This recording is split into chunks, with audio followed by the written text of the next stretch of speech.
Top stories for today, July 13, 2020. The DOH warns against buying and selling plasma for COVID-19 patients due to the risk of transmitting diseases. At least 30 hogs in 3 barangays in Magpet, North Cotabato test positive for African swine fever.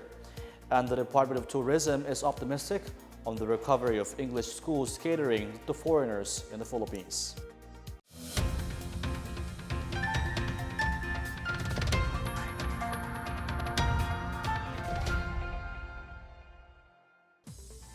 The government is still weighing calls to lift the provincial bus ban to help drivers and operators recover from the impact of COVID-19. Secretary Carlo Nograles said this is part of the Department of Transportation's calibrated approach on the resumption of public transportation. According to Nograles, local government units will also play a big role in the decision to allow provincial buses since they will be the one accepting the passengers. He emphasized the need to have proper coordination between LGUs to ensure that all health and safety protocols are implemented before passengers return to their respective hometowns. He said provincial bus operations can only resume once it is certain that all passengers returning to their respective hometowns are COVID-19 free. Last month, Presidential spokesperson Harry Roque said the national government will have to prioritize sending home repatriated overseas Filipino workers and locally stranded individuals or LSIs before deciding when provincial buses can resume operations. He said provincial buses will eventually be allowed to ply the roads once there are no longer any OFWs or LSIs stuck in Metro Manila. Around 14,000 workers from different provincial buses operating in Luzon lost their jobs due to the pandemic. In other news, some 10 senior generals are being eyed as the possible successor of AFP Chief of Staff General Philemon Santos Jr. He is set to retire on August 4 after reaching the mandatory retirement age of 56. AFP spokesperson and Marine Major General Edgar Arevalo said there were about 10 names contained in the list that includes Major Service Commander, Unified Command Chiefs, and other 3-star generals. Arevalo said it is the prerogative of the President to extend the term of Santos if he wishes to do so, especially now that the country is in the midst of a pandemic. A public hospital starts its virtual health services to accommodate more patients. Meanwhile, the DILG extends its lockdown after an employee tested positive for COVID-19. More on these and other news around the metro from Marita Muahe. Makati residents can now avail of virtual healthcare services from Ospital ng Makati starting today, July 13. Those who are seeking medical attention can now communicate with their physicians online via e-consult program.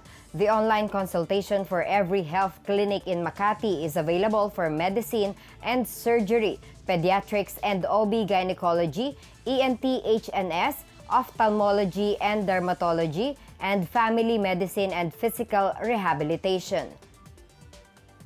In other news, the Department of Interior and Local Government and National Police Commission in Quezon City has extended its lockdown after an employee tested positive for COVID-19. In a statement, the DILG said the NAPOLCOM office located at EDSA Corner, Quezon Avenue, West Triangle, Quezon City will be closed to the public for another week from July 13 to July 17 to minimize physical interaction and undertake contact tracing activity. All NAPOLCOM personnel have been ordered to work from home during the extended lockdown of the building.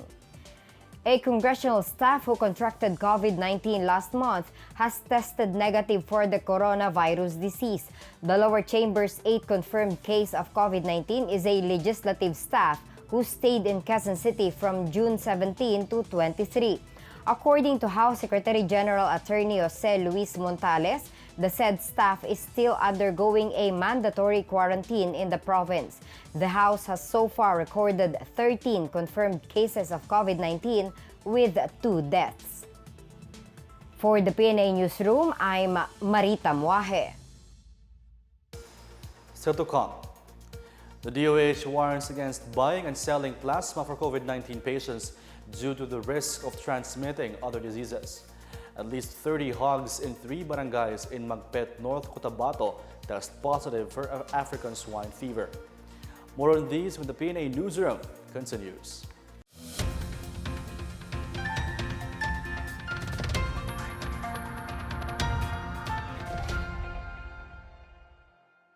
Tandaan ang tamang paraan ng paghuhugas at paglilinis ng kamay upang makaiwas sa iba't ibang karamdaman. Basain ng tubig ang mga kamay at sabunin. Unang sabunin ang mga palad at ang likod ng mga kamay. Kuskusin na maigi ang pagitan ng mga daliri at maging ang mga kuko. Isunod ang pagitan ng mga hinlalaki at kuskusin ng paikot ang mga dulo ng mga daliri sa magkabilang palad. Banlawang mabuti ang mga kamay sa malinis na tubig at patuyuin ang mga kamay gamit ang single-use towel o air dryer. Basta't sama-sama at laging handa, kaya natin to! Isang paalala mula sa DOH, PCOO, KBP at ng himpilang ito. Alamin kung paano ang tamang pagsusuot ng surgical mask. Una, hawakan ang mask sa strap at siguruhin natatakpan nito ang inyong bibig at ilong. Tandaan, ang may kulay na bahagi ng mask ang dapat nasa labas. Ito lamang ang tamang paraan ng pagsuot nito. Ihulma ang nose piece o maliit na metallic strip ayon sa hugis ng inyong ilong. Iwasan ang paghawak sa inyong ilong at bibig. Kung marumi na ang mask, hubarin ito gamit ang strap at itapon ito sa isang basurahan. Siguruhin ang maayos na paghuhugas ng kamay gamit ang sabon at tubig. Ang surgical mask ay dapat gamitin ng mga pasyenteng may sakit sa baga o mga taong mayroong ubo, sipon at lagnat, mga nag-aalaga sa mga may sakit, at mga healthcare at frontline workers. Maaari ring magsuot nito kung kayo ay pupunta sa matataong lugar. Sa panahon ng sakit at sakuna, dapat laging handa.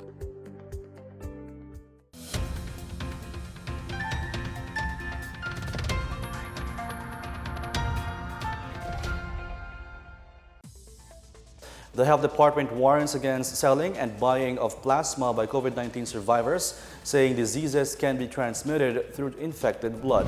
The plasma of those who have recovered are believed to contain antibodies that can help fight the COVID-19 infections. Some persons in Cebu City are reportedly selling plasma for COVID-19 treatment at around 80,000 pesos per bag.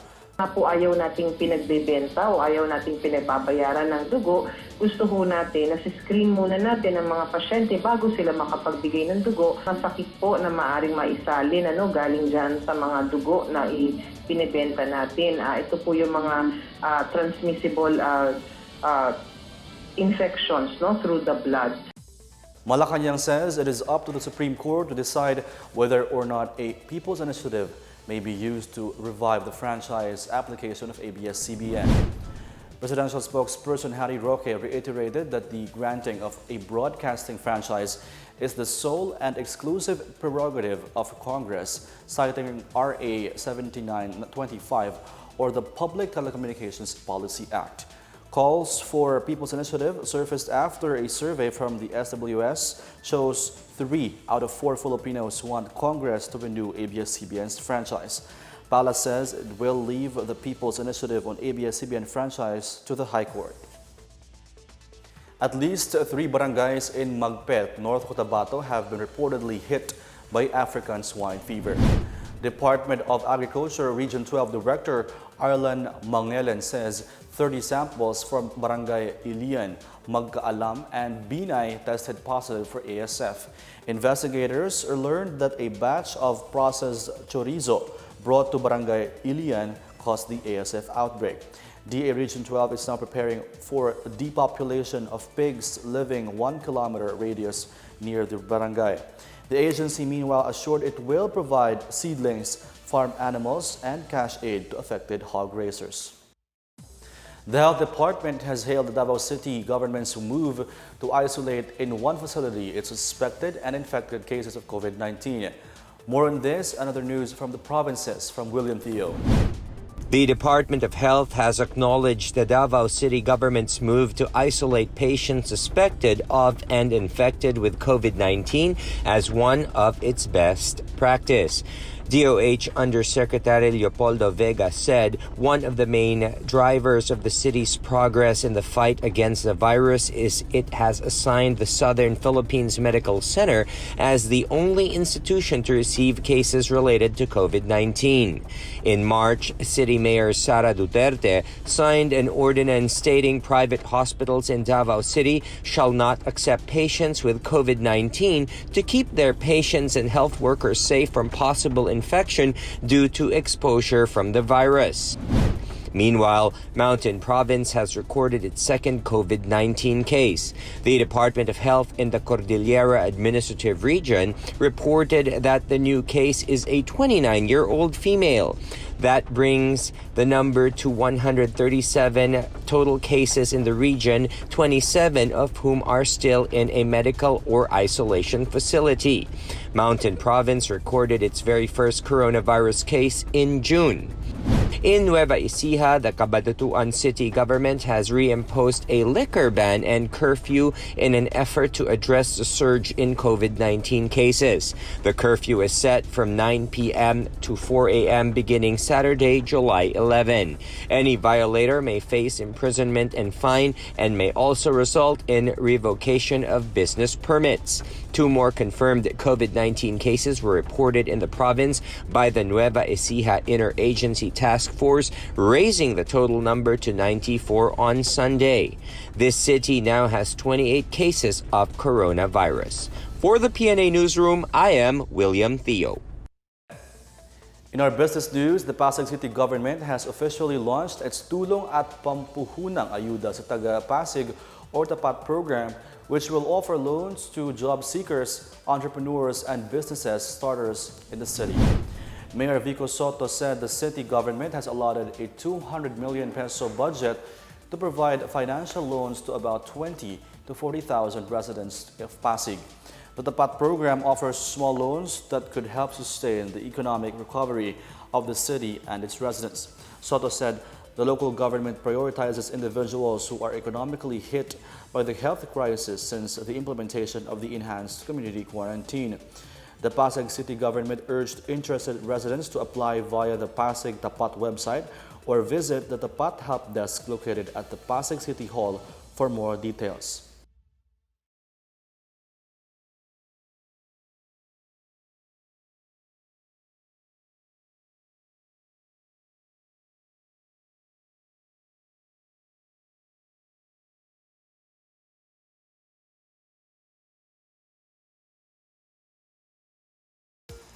Up next, the Department of Tourism is optimistic on the recovery of English schools catering to foreigners in the Philippines.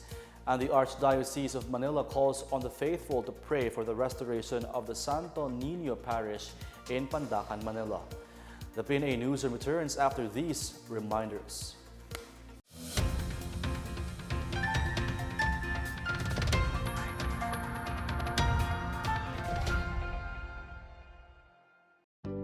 Alamin ang tamang paraan ng pag-ubo upang mapigilan ang paglaganap ng 2019 novel coronavirus. Ugaliing magdala ng panyo o tissue. Kung uubo o babahing, takpan ang buong ilong at bibig gamit ang panyo o tissue. Kung walang dalang panyo o tissue, maaaring gamitin ang braso na pantakip. Kung nakararamdam na kailangan umubo o bumahing, agad na dumistansya sa mga tao sa paligid. Huwag dumura kung saan-saan, gumamit ng tissue at itapon sa basurahan. Ugaliin ang paghuhugas ng kamay at paggamit ng alcohol o hand sanitizer upang mamatay ang mikrobyo. Sa panahon ng sakit at sakuna, dapat laging handa. Pangalagaan ang sarili laban sa 2019 novel coronavirus. Hanggat maaari, umiwas sa mataong lugar. Iwasang hawakan ang ilong at bibig. Maging malinis sa katawan at ugaliin ang wastong paghuhugas ng kamay. Takpan ang ilong at bibig kung uubo o babahing. Umiwas sa mga taong nagpapakita ng sintomas ng nCoV gaya ng lagnat, ubo at sipon. Magsuot ng face mask kung kinakailangan. Sa panahon ng sakit at sakuna, dapat laging handa.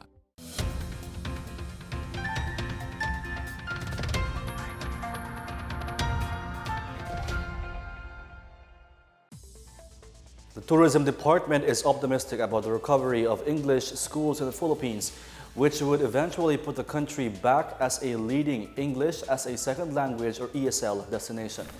Tourism Chief Bernadette Romulo Puyat says the DOT is committed to assist in the enhancement of educators' skills and in exploring ways to promote the country's ESL offerings. The official said the DOT is also working with the private sector and stakeholders in developing the official guidelines on health and safety protocols for ESL schools once they are allowed to open by authorities. Romulo Puyat says years of developing ESL has lured students from foreign countries to the Philippines to learn English, most of them from Asia, the Middle East, and non-English speaking countries of Europe. A surrendered official of the Communist Party of the Philippines, or CPP, thanked the government for providing cash aid to their community in Mountain Province. More on this from Marita Muahe. A high-ranking member of the Communist Party of the Philippines has received cash assistance under the government's Enhanced Comprehensive Local Integration Program from Baguio City Mayor Benjamin Magalong. Ann Margaret Tauli, a surrendered CPP official, assured that it will be given back to the people of their community in BESAO, Mountain Province. She said that she fully understands now the context of the government's whole-of-nation approach for just and lasting peace. Magalong meanwhile invited Tauli to help engage the members of the communist movement in dialogue. In Agusan del Norte, 15 former rebels underwent a pre-orientation seminar on livelihood settlement grant at the Army's 23rd Infantry Battalion in Barangay Alubihid, Buena Vista. The activity was a joint collaboration between the 23rd IB and the Department of Social Services and Development. The 15 rebel returnees surrendered beginning the late quarter of 2019 until June of this year. The government and the Army assured that it will adhere to its promise of helping former rebels to live productively and progressively with their families. Meanwhile, 14 former supporters of the CPP-NPA in Maria Aurora Province pledged their loyalty to the government in a ceremony held in Barangay Cabituculan East, Maria Aurora on Saturday. The surrenderers are categorized as underground mass organization members. They are also members of the Panlalawigang Alyansang Magbubukid ng Aurora. The Army said the participants' renunciation of support to CPP-NPA shows that they have awakened from the lies and deceptions of the terrorist rebels. Town Mayor Amado Hineta meanwhile encouraged his constituents to end their support to the rebel groups to reach the desired lasting peace and sustain the development of Maria Aurora. For the PNA Newsroom, I'm Marita Muahe. The coconut tree can now be used as a source of ethyl alcohol for sanitizers and disinfectants. This after the Philippine Craft Distillers Incorporated presented to the Philippine Coconut Authority its newest product called the Alcoco hand sanitizers. Alcoco is a 70% ethyl alcohol solution from distilled coconut nectar recently approved by the Food and Drug Administration or FDA in the Philippines. This antibacterial gel sourced from local coconuts has a 99.9% germ kill rate. PCA Administrator Benjamin Madrigal Jr. says ethyl alcohol from coconuts is a welcome development in the industry as this local source will make the Philippines less dependent on imported ethyl alcohol from other countries. He says with more than 300 million coconut trees in the Philippines, the PCA is now coming up with programs to make ethyl alcohol from coconuts as an additional source of livelihood. In sports, the NBA is set to return at the end of July as teams arrived at the Disney's ESPN Wide World of Sports complex near Orlando, Florida this week to return to work. Players have begun practices while following the new coronavirus safety protocols in a secluded place largely called the Orlando Bubble, where the remainder of the 2019-20 NBA season will be held. The league is providing food and beverage to players, but some of them slam the quality of the quarantine meals and accommodation facilities. The NBA will resume games on July 30 with a 22-team format in the Orlando Bubble. An official of the Archdiocese of Manila has urged the faithful to pray for the immediate recovery of the Santo Niño Parish in Pandacan, Manila, after its church was gutted by fire on Friday afternoon. In a Facebook post on Saturday, Bishop Broderick Pabilio, Apostolic Administrator of Manila, said he was thankful that no one was hurt in the fire, which was declared under control past 1 p.m. The Bureau of Fire Protection, National Capital Region, said the fire reached third alarm. The historical image of the Santo Niño de Pandacan was among those that were damaged by the fire. Meanwhile, a ciborium with consecrated hosts was found intact amid the rubble from the fire. Parish priest Father Sani De Claro said that the ciborium was only among the few things recovered from the tragedy and brought to safety.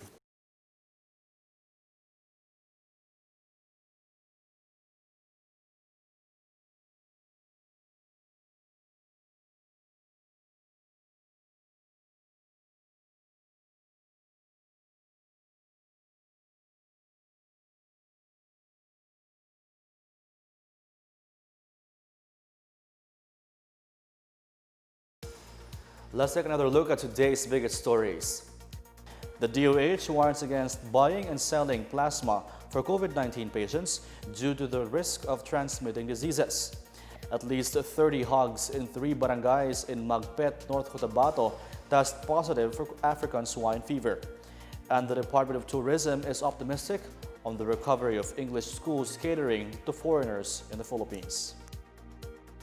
Thank you for watching another episode of the PNA Newsroom. To check more news content, check our webpage or head on to the Philippine News Agency's Facebook and Twitter accounts. For more stories about the government and how it serves Filipinos, look for these hashtags on all our social media platforms and websites. We are shown on the pages of the PCOO and its attached agencies. Also watch us on television on PTV4 and IBC 13. And that's a daily dose of the biggest stories that you need to know from PNA Newsroom. I'm Rom Dufo. Good day and keep safe.